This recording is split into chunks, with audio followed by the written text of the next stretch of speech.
আল্লাহ বলে এই দুনিয়ায় আমি রব্বুল আলামিন আমার বান্দাদের মধ্যে কর্ম আমি আল্লাহ নিজে বন্টন করে থাকি। এটা কোরআনের আয়াত। আল্লাহ বলছে আমি বন্টন করি, আমি বন্টন করি,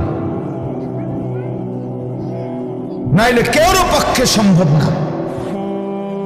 আল্লাহ এই প্রখর রৌদ্রের মধ্যে কেউ কাজ করে, প্রচন্ড আগুনের মধ্যে কেউ কাজ করে। সিমেন্ট ফ্যাক্টরিতে গিয়ে দেখেন, রড ফ্যাক্টরিতে গিয়ে দেখেন। আমি একবার চুন ফ্যাক্টরিতে গেছি, চুন বানায় যে, ওইখানে দেখছি ছাতক সিলেট, এই যে মানুষের পানের লগে চুন খায় যে, আল্লাহু আকবার, আমার কাছে মনে হচ্ছে এটা জাহান্নামের টুকরা। আগুন কাকে বলে? এত তীব্র প্রখর আগুন। ওইখানে মনে করেন ওই বিল্ডিংটা আমার এখান থেকে মানে গরমের হাট লাগতেছে, আমি পারতেছি না আগাইতে, অথচ ওইখানে দাঁড়াইয়া দেখছি কর্মচারীরা বড় বড় লোহার আংটার মতো এগুলো দিয়ে দিয়া পাথরগুলো লাড়তেছে, আরামসে হেতে কথাও কয়, তিড়েও লাড়ে, মানে অথচ আগুনটা কি আগুন, জাহান্নামের আগুনের মতো। কিন্তু তার ধৈর্য কুলাইল কেমন? আল্লাহ বলেন এটা আমি বন্টন করি, আমি এই দুনিয়ার কর্ম বন্টন করি। ফলে এই দুনিয়ার এই স্বাভাবিকতা ভারসাম্য টিকে আছে। আমরা আল্লাহর সাথে বেশি তুচ্ছ অবজ্ঞা করছি, আমরা জানি না আমাদের শেষ পরিণতি কি।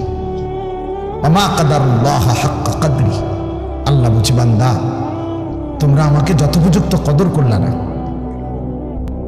ওয়াসসামাওয়াতু মাতওয়িয়াতুম বিয়ামিনি, আল্লাহ বলে জানো বান্দা আমি সেই আল্লাহ যে চাইলে এক সেকেন্ডে এই 7 আসমান একটা পলকের মধ্যে মিনিটের ভিতরে গুটাইয়া আমি আমার কুদরতি হাতে নিয়ে আসতে পারি। তুমি কোন নেতার উপরে ভরসা করে অহংকারী করছো? কিসের? তোমার এই বিল্ডিং না, তোমার এই টাইলস, তোমার এই 5 তারার ফাইলিং, তোমার এই ইঞ্জিনিয়ারের নিশ্চয়তা, আপনার এই সয়েল টেস্ট রিপোর্ট, এটার উপরে ভরসা করে আপনি অহংকার করছেন না। স্বামী বিদেশ, এ কারণে মা বোন বাজারে ঘুরছেন না। বাপ তোমাদের ছেলেরা, তোমাদের বাবা কিছু টাকা রোজগার করছে, এই কারণে জিন্দেগি এভাবে ফেলে দিলা। এক ওয়াক্ত নামাজ পড়তে মন চায় না, তাহলে আল্লাহ লাগবে না বন্ধু? না, মালিক লাগবে না?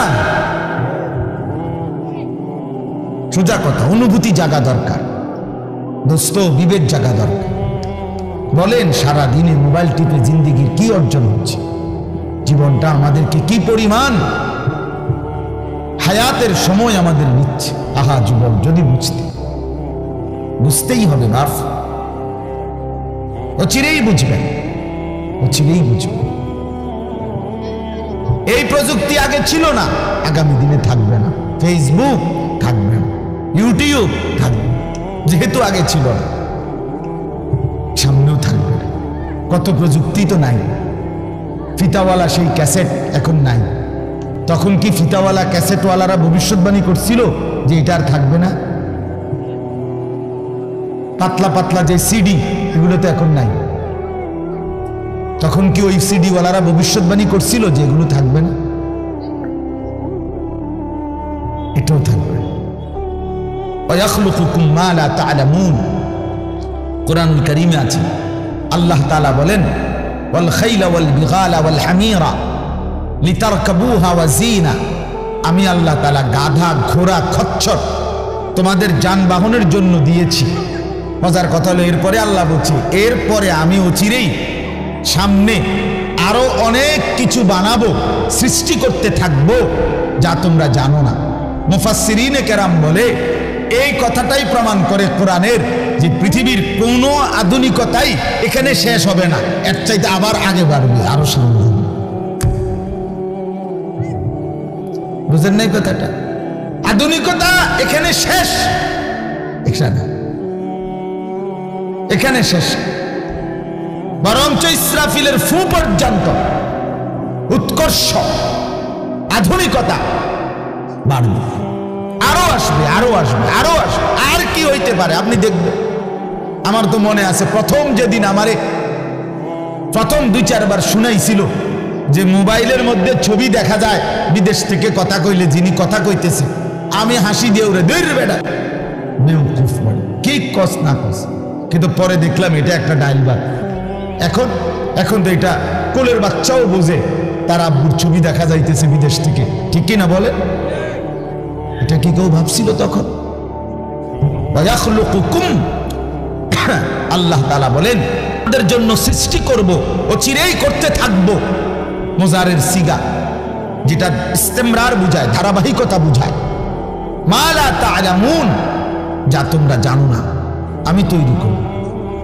ওয়াল্লাহু ইয়ালামু ওয়া আনতুম লা তা'লামুন, আল্লাহ বলে আমি জানি তোমরা জানো না।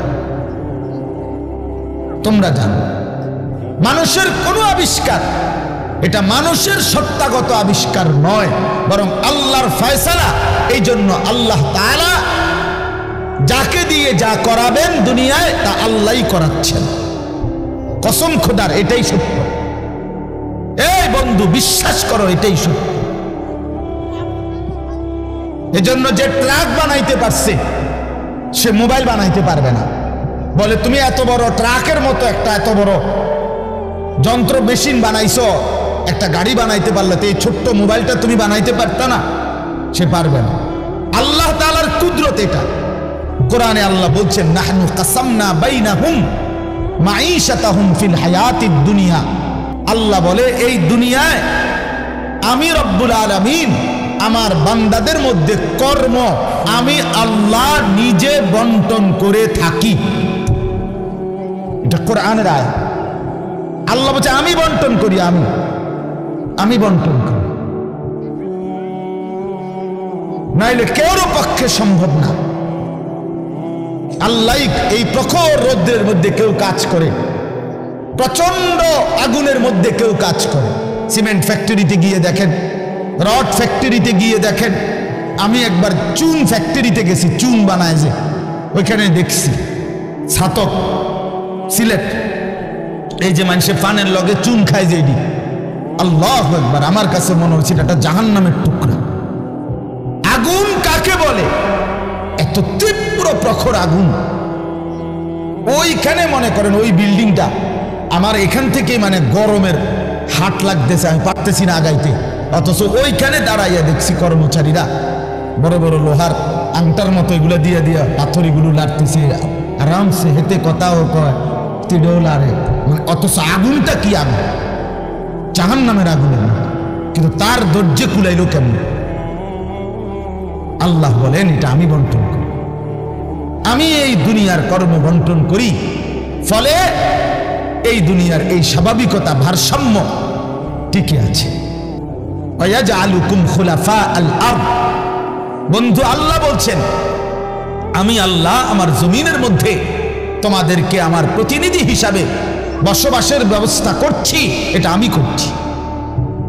আপনি শুধু একটা বার বলেন, একটা লোক এখানে এই যারা মনোযোগ দিয়ে শুনতেছেন, আপনি বলেন একজন চেয়ারম্যানকে বলুক, এই চেয়ারম্যান সাহেবরে এনে বসাইয়া, মনে করেন একটা ইউনিয়ন যে আপনার এখানে মোট 4000 ভোটারের ভোটে আপনি নির্বাচিত হয়েছেন, ধরে নিলাম এই 4000 ভোটারের মধ্যে এই ইউনিয়নে মানুষের প্রয়োজনীয় যে কাজগুলো এগুলো আপনি বন্টন করে দিবেন। আপনি যেহেতু জনপ্রতিনিধি, আপনি ভাগ করে দিবেন। রিক্সা চালাইবে কয়জন, অটো চালাবে কয়জন, জুতা সেলাই করবে কয়জন, চুল কাটবে কয়জন, তরি তরকারি করবে কয়জন, টয়লেট বাথরুম সাফ করবে কেটা কেটা, এটি আপনি লিখে দিবেন। চেয়ারম্যানের বাপ না, চেয়ারম্যানের 14 গোষ্ঠী পারবে এটা মিলাইতে? কথা বলেন না, পারবে এগুলো বন্টন করে দিতে? যারে প্রথম বলবো যে তুমি রিক্সাটা চালাইবা, তে কব কি আমি কি ভোট অর্ধেক নিয়ে দিছি, আপনি প্রথম রিক্সাটাই আমারে দিলেন, আপনি কি কমপক্ষে প্রাইভেট কারটাও দেখলেন না? বলবে কি না বলেন না? সম্ভব? এটা সম্ভব। সুবহানাল্লাহ। নাহনু কাসামনা বাইনাহুম মাঈশাতাহুম ফিল হায়াতিদ দুনিয়া। রব্বুল আলামিন বলেন দুনিয়ার হায়াতে আমার প্রতিটা বান্দার কর্মের বন্টন আমি করে থাকি। ওয়া রাফা'না বা'দাহুম ফাওকা বা'দিন। এরপরে আজীব কথা আল্লাহ বলেন, আমি রব্বুল আলামিন আমার বান্দাদের মধ্যে এই দুনিয়ায় একদল আরেক দল, একজন আরেকজনের উপরে মর্যাদাবান করে থাকি। ফলে লিয়াত্তাখিযা বা'দুহুম বা'দান সুখরিয়া, ফলে আমার বান্দারা একে অপর থেকে নিজেদের প্রয়োজনীয় কাজগুলো আদায় করতে পারে। সুবহানাল্লাহ। আল্লাহ বলেন, আমি মাথায় ঢুকাইছি, তুই রিক্সা চালা, এই প্যাসেঞ্জার তোর সিটের উপরে বসে, সে বসে থাকবে, তুই চালাবি। আল্লাহ বলেন, এটা এই যে একজন, দুইজনই মানুষ, এটাও মানুষ ওটাও মানুষ। এই লোকটা প্রতিটা প্যাডেল মানে রিক্সা ঘুরাচ্ছে, তার ঘাম বাইয়া পড়তেছে, আত্মে বেটা জমিদারের মতো সে এটার মধ্যে, ফোমের এটার মধ্যে, সিটটার মধ্যে বোঝা মোবাইলে কথা কয়, ঠ্যাং দুটা আলগি দিয়া, কিরে বেটা কি তারে। তা সে যদি বলতো, বেটা প্রয়োজনে ভিক্ষা করে খাম বেটা, তো তোরে এভাবে টাইনতে হবে, নাম বেটা দুজন একটা যাবো। কথার কথা, কে তারে বুঝাবে তখন? কিন্তু আল্লাহ তাআলা বলেন, আমি আমার এই বান্দাদের মধ্যে বুঝাইছি, একজন ড্রাইভার, একজন প্যাসেঞ্জার, একজন বিক্রেতা, একজন ক্রেতা, একজন সারাটা দিন মেহনত। আহা বন্ধু, আমি তো অনেকবার, আমি ঢাকা যখন পড়ালেখা করছি, কত সময় তাকায় দেখছি এই যে গার্মেন্টস মিল ফ্যাক্টরির শ্রমিকরা, ছেলে মেয়েগুলো, কি পরিমাণ মানবেতর জিন্দেগি। তারা এই 8 ঘন্টা 10 ঘন্টা ওভার টাইম করে ডিউটি শেষ করে ছোট্ট ছোট্ট খুপড়ির মতো কোন রকম জিন্দেগির জীবনটা তারা কষ্ট করে চালায়। অল্প কয়টা টাকা বেতন পায়, বেতনটার জন্য কত সময় কত আন্দোলন করতে হয় তাদেরকে। এই সামান্য কয়টা টাকা দিয়ে তারা জীবনটা নির্বাহ করে বছরের পর বছর, অথচ তাদের সেই কষ্টের মেহনতের পরিশ্রমের পণ্যটা বিক্রি করে মালিক ও পক্ষ কোটি কোটি টাকার রাজপ্রাসাদে আলিশান বিত্ত বৈভবের মধ্যে উল্লাস করছে। আল্লাহ বলেন, বান্দা এই যে ব্যবধান, এটা আমি করছি, এটা আমার ফয়সালা, আমার ইচ্ছা। আমি যাকে মন চাই ধনী বানাই, আমি যাকে মন চাই গরিব বানাই, আমি যাকে মন চাই সম্পদের প্রাচুর্য বাড়িয়ে দেই, আমি যাকে মন চাই সম্পদ কমিয়ে দেই। আমার বান্দা, এটা তোমার দুনিয়াবি কোনো শিক্ষা, দুনিয়াবি কোনো যোগ্যতা, শারীরিক কোনো দক্ষতা, তোমার মেধার কোনো বিচক্ষণতা নয়, কসম আল্লাহর নয়। যুবক, প্রতারিত হয়েও না বন্ধু, প্রতারিত হয়েও না। তোমার মতো সুখী সচ্ছল ছিল, বাবার সম্পদ ছিল, চাকরি ছিল, বাবা বিদেশ ছিল, এরকম হাজারো সন্তান আজকে উদ্বাস্তু শরণার্থী শিবিরে, শরণার্থীর মতো মানবেতর জীবন ফিলিস্তিনে, রোহিঙ্গাতে, সিরিয়াতে, ইরাকে মুসলমানের লক্ষ কোটি সন্তান রোহিঙ্গার আরে শরণার্থী উদ্বাস্তু হিসাবে মানবেতর জীবন যাপন করছে। এদেরও ফ্যামিলি ছিল, এদেরও মা ছিল, এদেরও বাবা ছিল, এদেরও ব্যাংক ব্যালেন্স ছিল, এদেরও হাস্যোজ্জ্বল চেহারা ছিল। বরং আমাদের চাইতে আরবের মানুষের চেহারা লক্ষ কোটি গুণ বেশি সুন্দর। বন্ধু আমার, কি রঙে, আমার কথা শেষ, আমি বেশি আর বাড়াবো না। কি পাইয়া আজকে আমাদের সন্তানদের হালাত আমি বুঝি না। আরে বন্ধু, কি গুপ্তধন পাইয়া গেলা, কোন জমিদারি পাইয়া গেলা, যে জমিদারির কারণে আল্লাহকে এভাবে ভুলে গেলা? কারণটা কি? মুসলমানের বাবারা এভাবে ভুলে গেলেন কেন? মুসলমানের মারা এভাবে বেপর্দায় নামে গেলেন কেন? মুসলমানের বোনেরা এইভাবে অসভ্যতায় নেমে গেল কেন? হায়া কোথায়, লজ্জা কোথায়, শরম কোথায়? আল্লাহকে এইভাবে ভুলে গেলেন কেন? যে ঘরে বাপ মা জীবিত, অথচ খোদার 365 দিনে একটা বছরে, একটা 16 বছরের 18 বছরের ছেলে মেয়ে, আহা, আপন মা বাপ জীবিত থাকতে কোনদিন একটা বছরে ফজরের নামাজ পড়লো না। এত বড় জানোয়ার মুসলমানের ঘরে ঘুমায় কেন বলে?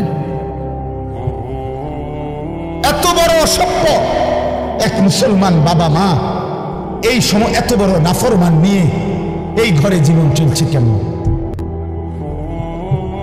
কারণটা কি? আল্লাহকে এভাবে ছেড়ে দিলেন কেন? আখিরাত এভাবে ভুলে গেলেন কেন? কি ব্যাপারটা কি? হ্যাঁ, এই পৃথিবীর চারদিকে চতুর্দিকে যদি মুসলমান মজলুম হয়, নির্যাতিত হয়, তা আমরা কি মাটির মধ্যে না, নাকি আমরা চাঁদের দেশে? আমরা মাটিতে থাকি না উপরে থাকি? তো এই জন্য যুবক ভাই, নষ্ট হইও না বাপ, নষ্ট হইও না। এই বন্ধুর কথা মনে রাখো, আমরা মূর্খ না। আলহামদুলিল্লাহ, পড়ালেখা আমরাও করছি, জেনারেল লাইনেও পড়ালেখা করছি, মাদ্রাসার লাইনেও পড়ালেখা করছি। সূরা আলে ইমরানের 102 নম্বর আয়াত আল্লাহ তাআলা বলছেন, ইয়া আইয়ুহাল্লাযীনা আমানুত্তাকুল্লাহা হাক্কা তুকাতিহি, হে ঈমানদারগণ, হে মুসলমানরা, মুমিনরা, তোমরা আমার। আল্লাহ বলছে 89 বার কোরআনুল কারীমের মধ্যে আল্লাহ তাআলা, একবার দুইবার না দোস্ত, হে ঈমানদারগণ, হে আমার মুমিন বান্দা, এই কথা বলে আল্লাহ 89, 8, 9, 89 বার আল্লাহ কোরআনে ডাক দিয়েছেন। বলছে তুমি আমার বান্দা, তুমি মুমিন, তোমারে আমি জান্নাত দেব। বান্দা, তোমারে আমি জান্নাত দিতে চাই, বিশ্বাস করো, তোমার জন্যই জান্নাত, কোনো বেঈমানের জন্য জান্নাত না। ঈমানবিহীন কেউ জান্নাতে যাবে না। পৃথিবীর সমস্ত ভালো কাজ যদি কোনো বেঈমান করে, তবুও সে জান্নাতি হবে। গোটা পৃথিবীটাও যদি কেউ মালিক হইয়া দান করে দেয়, এত বড় মহানুভব, কিন্তু সে বেঈমান, ঈমান হীরা হারা, কালেমা হারা, সে কশ্চিন কালেও পরকালীন মুক্তি পাবেন। ঈমান এইসা সম্পদ, ঈমান এতনা দামি জিনিস, এতটা দামি সম্পদ। ঈমানবিহীন গোটা পৃথিবীর কিছুরই কোনো মূল্য নেই। তো আল্লাহ বলে, সেই ঈমান আমি তোমাকে দিয়েছি বান্দা, আমি গ্রহণ করছি। ইয়া আইয়ুহাল্লাযীনা আমানু, হে ঈমানদারগণ। তার মানে তোমার এটা ফরমটা আমি নিছি, তোমার ঈমানদার হিসাবে গ্রহণ করছি, তোমারে মুসলমান বলে নিলাম আমি। এই জন্যই তো ডাক দিলাম, আমার বান্দা, ডাক তো তোমাকে দিলাম। হযরত হাসান বসরি রাহমাতুল্লাহি আলাইহি বিশ্ববিখ্যাত তাবেঈ ছিলেন, আলেম ছিলেন, শ্রেষ্ঠ বুজুর্গ ছিলেন হাসান বসরি রাহমাতুল্লাহ। আমরা তাফসিরে পড়ছি, উনি বলতেন, যখনই কোরআনের এই আয়াত ইয়া আইয়ুহাল্লাযীনা আমানু এটা শুনবে, প্রত্যেকটা মুমিনের উচিত সে কান খাড়া করে সাথে সাথে নড়ে চড়ে বসা, আর হৃদয়ের মধ্যে কথা আনা, আমার মুনিব আমাকে ডাকছেন, এখন হয়তো আমাকে কিছু করতে বলবেন অথবা কিছু নিষেধ ছাড়তে বলবেন, আর আমার উচিত মুনিবের ডাকেই সাড়া দেওয়া। তো আল্লাহ তাআলা এখানে বলছেন, ইয়া আইয়ুহাল্লাযীনা আমানু, হে ঈমানদারগণ, ইত্তাকুল্লাহা হাক্কা তুকাতিহি, তুমি পূর্ণ হক আদায় করে, সামর্থ্যের সবটা দিয়ে, নিজ যোগ্যতার সবটুকু দিয়ে, নিজ সামর্থ্যের সবটা দিয়ে হক আদায় করে তুমি আল্লাহকে ভয় করো, তাকওয়া অর্জন করো। আখিরাত খামখেয়ালি করো না, আল্লাহর হুকুম মানাটাকে খামখেয়ালি করো না, নয়সয় মনে করো না, জোরাতালি মনে করো না। হাক্কা তুকাতিহি, একেবারে হক আদায় করে আল্লাহকে ভয় করো। এই কথাটা যে আল্লাহ কোরআনে বন্ধু কতবার বলছে, বারবার বারবার বারবার। ইয়া আইয়ুহাল্লাযীনা আমানুত্তাকুল্লাহা ওয়া কুলু কাওলান সাদীদা, এই যে আল্লাহ বলছে, ইয়া আইয়ুহাল্লাযীনা আমানুত্তাকুল্লাহা ওয়া কুনু মা'আস সাদিকিন, এই যে আল্লাহ বলছে, ইয়া আইয়ুহাল্লাযীনা আমানুত্তাকুল্লাহা ওয়াল তানজুর নাফসুম মা কদ্দামাত লিগাদ ওয়াত্তাকুল্লাহ, এই যে আল্লাহ বলছে, ইয়া আইয়ুহান নাসুত্তাকু রাব্বাকুম আল্লাযী খালাকাকুম মিন নাফসিন ওয়াহিদা, এই যে আল্লাহ বলছে, ইয়া আইয়ুহান নাসুত্তাকু রাব্বাকুম ইন্না জালজালাতাস সাআতি শাইউন আযীম, এই যে আল্লাহ বলছেন, বারবার বারবার বারবার আল্লাহ বলছে, হে ঈমানদার মুমিন বান্দা আমার, তুমি অন্যদের মতো না, তুমি হিন্দু না, তুমি বৌদ্ধ না, তুমি ইহুদি না, তুমি খ্রিস্টান না, তুমি নাস্তিক না, তুমি মুরতাদ না, তুমি বেঈমান না, তুমি আমার মুমিন বান্দা, তুমি আমার ঈমানদার বান্দা। তুমি আর 10 জনের মতো না। ভাত আমি সবাইকে খাওয়াবো, সেজদার তৌফিক আমি সবাইকে দেব না। বউ বাচ্চা, স্ত্রী সন্তান, সংসার, বাড়ি গাড়ি, ক্ষমতা, এটা তো আমি আল্লাহ বেঈমানকেও দিচ্ছি, বেশি দিচ্ছি। কিন্তু আল্লাহ বলেন, মুমিন তোমাকে আমি জান্নাত দেব, জান্নাত, জান্নাত দেব, জান্নাত দেব। ঈমানদার জান্নাত এক পলক দেখবে। হাদিসের মধ্যে আছে, আল্লাহর নবী সাল্লাল্লাহু আলাইহি ওয়াসাল্লাম বলেন, পুরাটা হায়াত যেই বান্দা, যেই মুমিন দুঃখ কষ্ট আর যন্ত্রণায় কাটাইছে, কোনোদিন 1 সেকেন্ডের জন্য সুখ পায় নাই, কিন্তু 1 মুহূর্তের জন্য আল্লাহর নাফরমানি করে নাই, খোদার কসম আল্লাহর নবী বলেন, বন্ধু হাসরের ময়দানে আল্লাহ তার সেই অনুগত বান্দাকে, হুকুম মাননেওয়ালা মুমিন যে কোনোদিন সুখ পায় নাই, দুনিয়ায় আনন্দ পায় নাই, দুঃখ আর যন্ত্রণা। আমার একজন নিকটাত্মীয় আছে আমার এই হায়াতে, আমার ঘনিষ্ঠ আপনজন, আমার এই হায়াতে, আমার এই 20-25 বছরের ভিতরে আমি কোনোদিন তার সুখের কথা খুব কমই শুনছি। যখনই শুনছি উনি বিপদেই আছে, কোনো না বড় সড় মুসিবতে, একটার পর একটা তার বিপদ লেগেই আছে। বিপদ যেন তারে ছাড়ে না, মুসিবত যেন তার। আমি তার জন্য নিজে উমরা করছি, কত সময় কত দোয়া আমার সেই আপনজনের জন্য আমি করি। কিন্তু আমার কাছে মনে হয় আমার মালিকের ফয়সালা এটা, যে মুসিবত তাকে ছাড়ে না, বিপদ তাকে ছাড়ে না।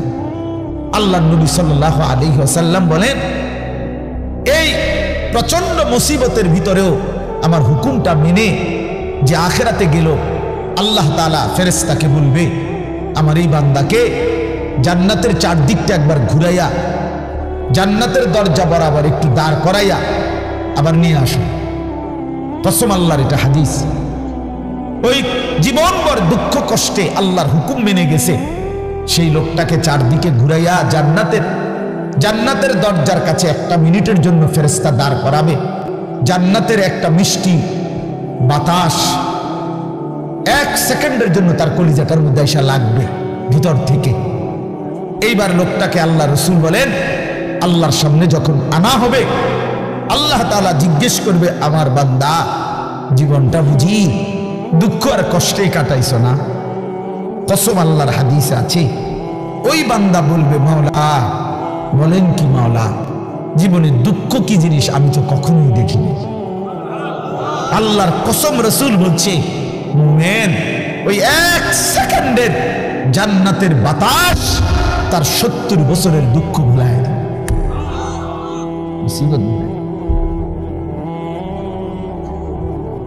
এজন্য বন্ধু চালাক মনে করেন না, সিটার বাটপার যারা, হ্যাঁ আমনে চালাক, আমরা বেকুব, জি না, আমরা ভাত খাইয়া বড় হয়েছি, আমি বন ফানি চা দিয়া ভিজাইয়া বড় খাইয়া বড় হয়েছি না।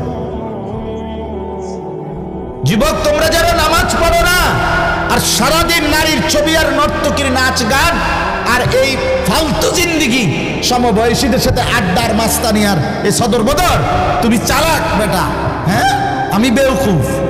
কেন বেওকুফ হবো আমি? তুমি যা খাইয়া বড় হইছ, আমি তো তা খাইয়েই বড় হইছি। এই মাটি আলো বাতাসে যদি তুমি বড় হও, তো আমি কি মাটির তলে বড় হইছি? বুঝবো না কেন? বুঝি না কেন? কি বেশি বুঝ জ্বালাইছো তুমি? আপনারা যারা সুদ খান, ঘুষ খান, হারাম খান, আপনাদের যাদের অবৈধ উপার্জন, আপনাদের যাদের স্ত্রী বেপর্দা, আপনাদের যাদের মেয়ে বেপর্দা, আপনাদের যাদের ঘরে রঙিন টেলিভিশনে নাচ গান নর্তকীর ছবি সারা বছরের পর বছর চলে, আপনারা মোটেই চালাক না, আপনারা বেওকুফ, আপনাদের ফ্যামিলিও বেওকুফ। আহাম্মক মিয়া, আপনি ধরা খাইছেন মিয়া, হেরে গেছেন মিয়া, হেরে গেছেন। জীবনের কাছে হেরে গেছেন, আখিরাতের সামনে হেরে গেছেন, কবরের সামনে হেরে গেছেন। আপনি সামান্য দুনিয়ার লেগা, অথচ এই দুনিয়া নেককাররাও ভোগ করে কিনা বলেন না কেন? নামাজ চললে ভাঙ্গাস মাছের যে স্বাদ, বেনামাজিরও এই স্বাদ। বেনামাজি যেটারে টাইলস কয়, নামাজি এটারে টাইলস কয়, তো কোনো মাটি কয় না। তাহলে আপনি আহামরি কি দুনিয়া ভোগ করলেন বলেন? কি জন্য আখিরাত ছেড়ে দিলেন? আল্লাহ আমাদেরকে বুঝার তৌফিক দান করে। অতএব বাপ, আমার কথা একটু শক্ত শক্ত, পরে মনে মনে করবেন যে এরকম দুই একজন থাকে, হুজুরদের মধ্যে কিছু থাকে, কি করবে? কিছু শক্ত হুজুর থাকতেই পারে না, বেজাল্লা হুজুর ধরেন না। আমি কিছু আমি দিল জাগাইতে চাই, খোদার কসম দুশ্মনী নিয়ে বলি নাই। কি ভাই, কারোর সাথে কোনো দুশ্মনী ছিল কি? কোনো ঝগড়ার কারণে বলা হইতেছে? এটা কি মারামারি? কি জামা বুটেলাইছি আজ যে সুরেলাম তুলে বেড়া ফাইছি, বাতিজার তোরে আজকে ফাইছি, মাইকেও ফাইছি সুবিধা মতো, আজকে কই না। ব্যাপারটা তো এটা না দোস্ত। আমার বাপ, আমার পর্দার আড়ালের মা বোন, আপনাকে জাগাইতে চাই। মা, কেন বেপর্দার জিন্দিগি? যে নারী তার ইজ্জতের কদর বোঝে না, যে নারী তার পর্দার কদর বোঝে না, যে নারী তার সতীত্বের সম্ভ্রমের কদর বোঝে না, খোদার কসম সে নারী না, সে কোনো মহিলা না, সে ভিন্ন কোনো পদার্থ হইতে পারে। রাসূলুল্লাহ সাল্লাল্লাহু আলাইহি ওয়াসাল্লাম, আমরা এটাই পড়ছি, নবী বলছেন নারী বলে তাকে আড়ালে থাকে যে, নিজেকে পর্দায় রাখে যে, নিজেকে আড়ালে রাখে যে, তাকেই বলে নারী। এজন্য যে বেপর্দা, বেহায়া, নির্লজ্জা, বেশরম, এটা কোনো নারী না, অন্য কোনো পদার্থ, অন্য কিছু। বলে তো কিতা, তো কিতা এটা হেবুডি ডাক্তার দেয়া, ডাক্তারই তো একটা রিপোর্ট দিব, পরীক্ষা নিরীক্ষা করে চাইব কিতা নেই, আমি কি লেখতাম? রাসূল বলছে নারী বলে তাকে পর্দায় থাকে যে। আল্লাহ আমাদেরকে বুঝার তৌফিক দান করে। অতএব এটাই কথা আমার, রমজান সামনে, আমাদের জীবনের সুযোগ নিজেকে বদলানো, নিজেকে পরিবর্তন করার, জীবনটা গঠন করার। এজন্য আমি এই আয়াত পড়ছি। আল্লাহ বলছে, বান্দা সাধ্যের সবটুকু দিয়ে সর্বোচ্চ হক আদায় করে আমাকেই ভয় করো। আর আল্লাহকে ভয় করার অর্থ দুইটা, সমস্ত গুনাহ ছেড়ে দেওয়া, আল্লাহর সমস্ত হুকুম পালন করা। আল্লাহ আমাদেরকে তৌফিক দান করে। ওয়ালা তামুতুন্না ইল্লা ওয়া আনতুম মুসলিমুন। এবং আল্লাহ তাআলা সাথে সাথে বললেন, বান্দা দুনিয়া, কথাটা খেয়াল করেন, এই শেষ কথাটা আল্লাহ বলছে, বান্দা আমি আবারও বলছি, বান্দা দেখো দুনিয়া কিন্তু পার হইবা। দুনিয়া অনুগত, অবাধ্য, ইমানদার, নাফরমান, আদেশ পালনকারী, অমান্যকারী, দুনিয়া কিন্তু প্রত্যেককেই আমি ভোগ করতে দেই। সুখ, স্বাচ্ছন্দ্য, আনন্দ, ফুর্তি, স্বস্তি, উল্লাস, হ্যাঁ এই দুনিয়া উপভোগ, এটা কিন্তু আমি নাফরমানকেও দেই বান্দা, এটা আমার নিজাম, আমি দেব।